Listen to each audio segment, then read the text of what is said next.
Olá, pessoas! Eu sei que nesse canal não fazemos vídeos normalmente de resenha de livros, apesar de que no passado pensamos em fazer reviews de livros e mangás, mas acabou que nunca fizemos isso de fato.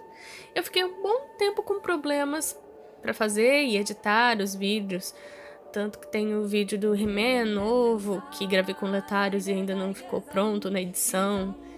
E ainda tive um momento de esgotamento bem pesado. Peço desculpas pelo sumiço por tanto tempo. Ainda tenho que terminar de trazer a resenha total de Les Misérables, Show de Cosette. Começar a resenha do Johnny Kokuki que eu prometi. Também os filmes da Sailor Moon que saíram na Netflix. Eu estou com dificuldade de me concentrar em reassistir e finalmente escrever o roteiro. Além do vídeo da jornada da heroína e muito mais coisas que eu prometi e não trouxe ainda. Peço desculpas. Mas eu realmente passei por um bloqueio e esgotamento que foram bem complicados. O lado bom, para o Fate-verso, eu trouxe a última parte do vídeo sobre a verdadeira história do César, que eu estava devendo há mais ou menos um ano. Mas então, para compensar, eu decidi escrever este roteiro, pois me veio uma inspiração. Mas já avisando, perto do final do vídeo eu falarei de algumas coisas que são spoilers, então a partir da minutagem que eu vou colocar na tela é o trecho que vocês devem pular, caso não queiram spoilers. Mas tentarei deixar separado em capítulos no YouTube. Obrigada, nova ferramenta. Para assim facilitar vocês pularem, caso queiram, para o final do vídeo. Agora, sem mais delongas, vamos para o tema do vídeo. Um dos meus contos de fadas favoritos de todos é Os Cisnes Selvagens, do escritor Hans Christian Andersen. Mas ele é uma versão modificada, feita pelo Hans, de um outro conto, dos Irmãos Grimm, também conhecido de Os Cisnes Selvagens, ou, mais popularmente conhecidos, Os Seis Cisnes. Mas ambos também são baseados, ou melhor, inspirados em um conto mitológico celta-irlandês, chamado Os Filhos de Lir. Mas não entrarei exatamente em nenhum desses contos hoje, e sim um livro inspirado nos elementos destes contos. Claro, caso queiram que eu traga em algum momento os contos, as 3 versões do conto, eu posso trazer, mas só se pedirem nos comentários. O nome do livro é A Filha da Floresta, da autora Juliette Marillier, e ele é baseado na versão dos Grimm deste conto, mas trazendo de volta um pouco dos elementos do conto mitológico celta-irlandês de volta, pois a história se passa na Irlanda medieval, bem do período de transição da Idade Antiga para a Idade Média, período este que alguns historiadores chamam de Antiguidade Tardia. Ops! Desculpe, acabei entrando no modo professora de história novamente. Enfim, farei diferente de como faço no Verdadeira História do Fate-verso, de quando eu falo de algum personagem literário. Aí eu falo um pouco do autor e depois eu falo apenas do livro. Aqui eu vou falar só do livro. Como eu disse mais cedo, a história se passa na Irlanda da Antiguidade Tardia, para medieval. A narradora da história é a própria protagonista, e ela se chama Sorcha. Mas a grafia é Sorcha e eu prefiro chamá-la assim, do que a pronúncia correta. Ela é a filha caçula de um lorde de terras e senhor de Tuatha, no norte da Irlanda. Ela tem 6 irmãos mais velhos. E aí entra uma coisa que eu adoro nesse livro. Ela é a 7ª filha de um 7º filho. Existe uma lenda comum até, que é comum que 7ª crianças, filhos de algum pai ou mãe que também é a 7ª criança de seus pais, são crianças super especiais, poderosas e inteligentes, em algum sentido. Mas, para as pessoas que ela convivia, a regra é que deveria ser o 7º filho de um 7º filho, ou a 7ª filha de uma 7ª filha. Não seria o caso de uma 7ª filha de um 7º filho. Confuso, né? Mas assim, você entende depois. Isso quebraria a regra, o qual ela seria abençoada por um grande poder ou dom superior aos demais. Mas aí é que está, ela realmente tinha estes dons, que são revelados mais à frente na história. Contudo, ela não é a única agraciada. Todos os irmãos dela têm alguma coisa em que se destacava ou algum dom mágico. Mas ela em si era especial, mesmo entre eles. Quando ela nasceu, a mãe dela morreu no parto. E quando isso ocorreu, deixou o pai dela muito triste. Tão triste que ele se tornou um pai frio e distante. Sempre aproveitando a guerra pelas ilhas mágicas de seu território contra os bretões, que estavam vivendo no local que era sagrado para os irlandeses, para se manter afastados. Os irmãos, então, revezavam para cuidar da irmãzinha, e todos eles eram muito próximos. Apesar do pai ter se tornado frio e distante, eles eram uma família até feliz, e lembravam sempre da mãe com muito carinho. Eles também eram muito ligados ao druidismo, que era a religião deles, mesmo tendo um tutor que era um padre, e o mesmo era amigo do pai de Sorcha e seus irmãos. E eram muito ligados à natureza, todos eles. Sorcha, por sua vez, tinha estudado medicina natural e aprendia um pouco de prática de medicina, também até mesmo com o padre. Além de curandeirismo, com base em conhecimentos naturais, além da ligação dela com a natureza a ajudar a entender as plantas. Então, mesmo criança, ela era muito querida pelo povo da vila perto da fortaleza, que ela cresceu. Assim como seus irmãos, que eram queridos cada um por uma coisa.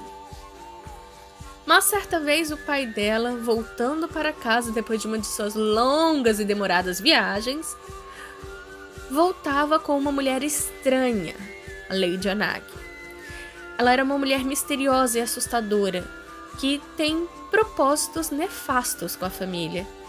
E ela se casa com o pai de Sorcha, Lord Colum.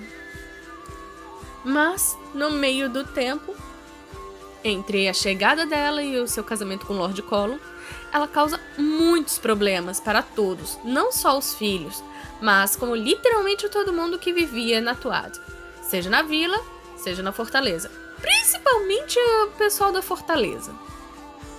Pouco tempo depois do casamento, ela lança uma maldição sobre os filhos de Colum. Apenas Sorcha consegue escapar e se esconder. Ela, então, é visitada por Deirdre, a Dama da Floresta, que era um dos 4 grandes seres que habitavam e reinavam no lugar, pelo lado das fadas e dos seres mitológicos. E a fada fala para a Sorcha, que tinha apenas 12 anos, que ela era a única que podia quebrar a maldição, costurando camisas feitas de uma planta espinhosa para seus irmãos. Porém, não poderia dizer uma única palavra ou fazer um único som enquanto realizava o trabalho, até salvar seus irmãos. E assim, começamos a ver como é a vida dela a partir daí. Ela até viaja para a Bretanha e encontra um porto seguro por um tempo em um feudo bretão, e até conhece o amor romântico. Esta história é baseada em um conto existente, mas mesmo assim, não falarei mais adiante da história em si, porque senão darei spoiler.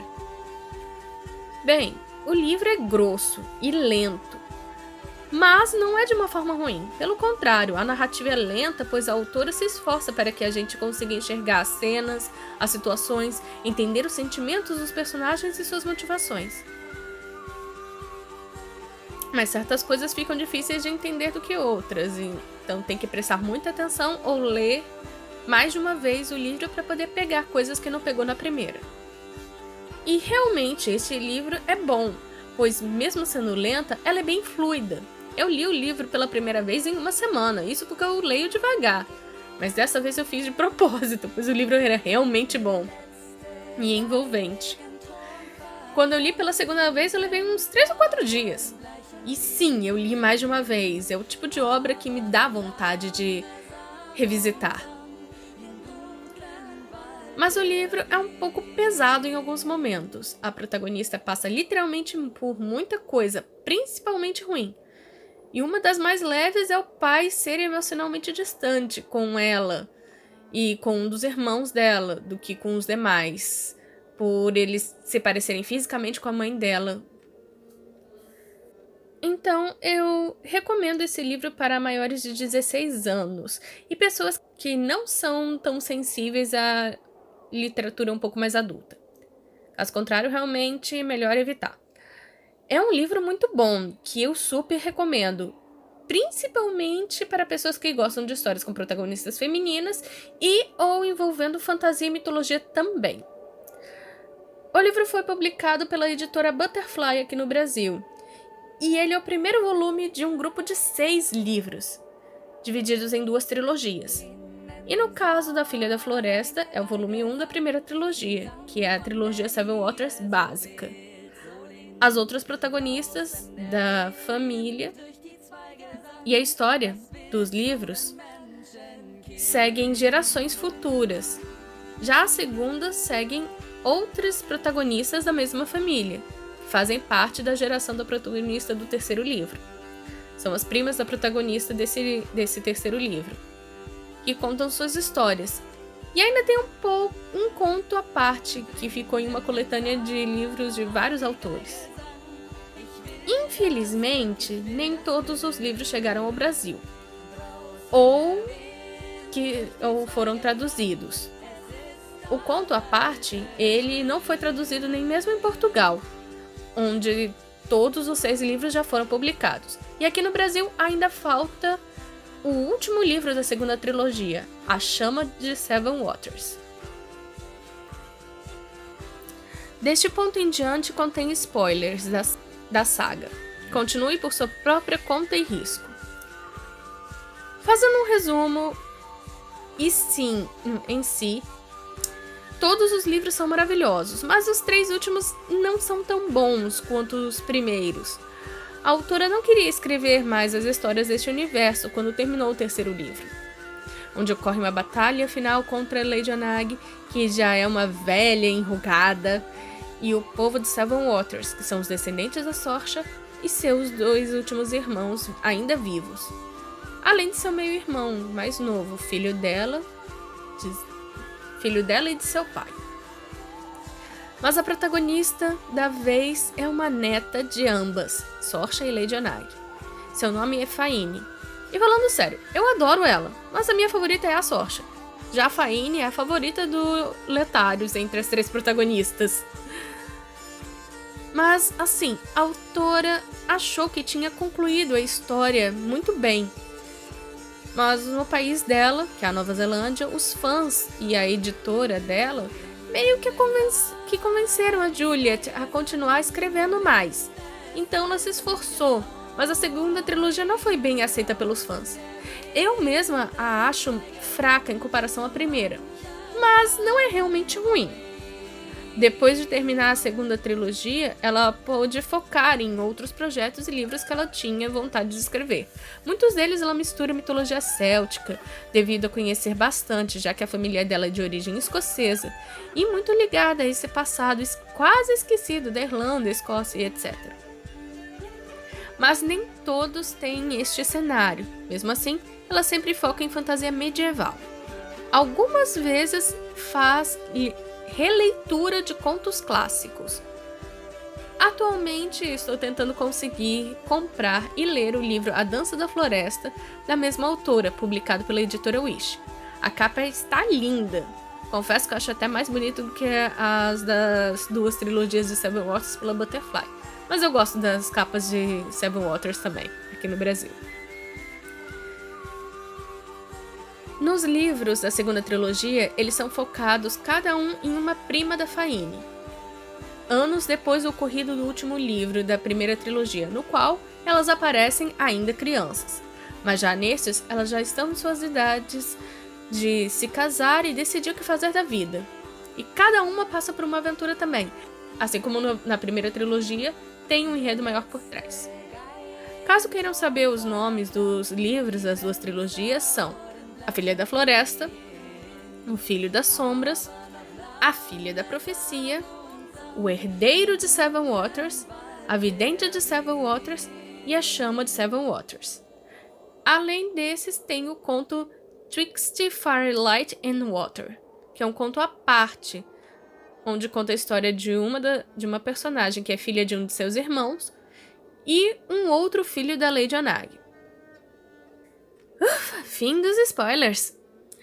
Agora, caso queiram saber mais dos outros livros, eu posso trazer mais sobre eles em outros vídeos. Mas apenas se pedirem nos comentários. Caso contrário, só trarei um ou outro livro. E tenho que ver se o Letarius também não quer participar deste quadro, falando de livros que ele quer recomendar. Serve quadrinhos e mangás também. Espero que tenham gostado do vídeo de hoje. Não deixem de se inscrever, dar like e ativar o sininho para receber as notificações dos próximos vídeos. E por hoje é só. Tchau!